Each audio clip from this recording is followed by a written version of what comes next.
আসসালামু আলাইকুম। সবাই কেমন আছেন? আশা করছি সবাই ভালো আছেন। আলহামদুলিল্লাহ আমিও ভালো আছি। তো অনেকদিন পরে আজকে যাচ্ছি নানা শ্বশুরের বাড়িতে। আমার মামা শ্বশুরের মেয়ের বিয়ে, মানে আমার ননদ লাগে, ননদের বিয়ে খেতে আসলাম। তো এই যে এসে দেখি খুব সুন্দর একটা গেট বানায় রাখছে। গেটটা অবশ্য আমাদের বাড়ির সামনেই। তো এই তো এসে দেখতেছি এদিকে দুধ টুধ জাল করা হয়ে গেছে দই পাতার জন্য। এদিকে এই যে বাবুর্চিরা দই পাততেছে। তো ভিডিও করতে গেলে অনেক লম্বা ভিডিও, অনেক বড় লম্বা ভিডিও হয়ে যাবে, সেজন্য একটু ছোট ছোট করে নিলাম ভিডিওগুলো। তারপরেই তো আমাকে দিয়ে বিরিয়ানি রান্না করাচ্ছে, ছেলের বাড়ি থেকে যারা গায়ে হলুদ দিতে আসবে তাদের জন্য বিরিয়ানি রান্না করতেছি।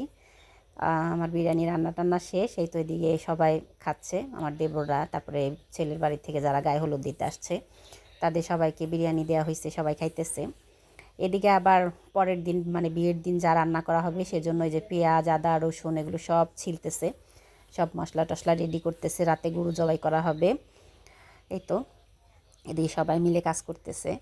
তারপর আমি ভাবলাম যে একটু গেটের ভিডিওটা করি, রাতের বেলায় দেখতে খুব সুন্দর লাগতেছে, লাইটিং করে সুন্দর করে সাজাইছে। তো গায়ে হলুদের রাত, আমিও একটা সুন্দর একটা হলুদ শাড়ি পরে নিলাম, হলুদ শাড়ি পরে একটু হাঁটতেছি আর একটু রং ঢং করতেছি। এসব অবশ্য রান্নাবান্না করছি, ভাবছি যে পরতে পারবো না, তারপরেও আমি সময় বের করে একটু শাড়ি পরলাম। এই তো গায়ে হলুদের রাতটা শেষ, গায়ে হলুদের ভিডিও করতে দেয় নাই। তারপরে এই যে ভোরবেলায় উঠে উঠানটা ঝাড়ু দিয়ে নিচ্ছি। এদিকে আবার খিচুড়ি রান্না হয়ে গেছে, সকালের নাস্তা। তো আমাদের গ্রামের বিয়েতে মানে গরুর যে কলিজা টলিজা থাকে এগুলো দিয়ে সকালবেলা একটা খিচুড়ি রান্না করা হয় সবার জন্য। তো খিচুড়িটা খেতে অনেক মজা লাগে, আমাদের এদিকে রান্না করে সবাই মিলে খিচুড়ি খাইতেছে, খুব মজা হয়েছিল খিচুড়িটা। তো আমাদের সকালের নাস্তা শেষ, এখন এই যে সবাই মিলে আবার দুপুরে খাওয়া দাওয়া করতেছে।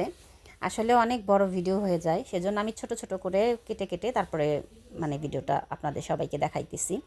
এদিকে এই যে আমার মেয়ে খাইতেছে, ওর দাদারা সবাই একসাথে বসে আমরা সবাই মিলে খাচ্ছি। খাওয়া দাওয়ার পর্ব শেষ, এদিকে যে বরযাত্রী চলে আসছে, এদেরকে ঢুকতে দিচ্ছে না, মানে ওরা যা চাচ্ছে তারাও দিতে চাইতেছে না। তারপরে শেষমেশ ওদের আবদার মেটানো হলো, ওরা যেভাবে চাইছে টাকা সেভাবেই দিয়ে ভিতরে এনে এই যে আদর করে বরকে খাইয়ে দিতেছে।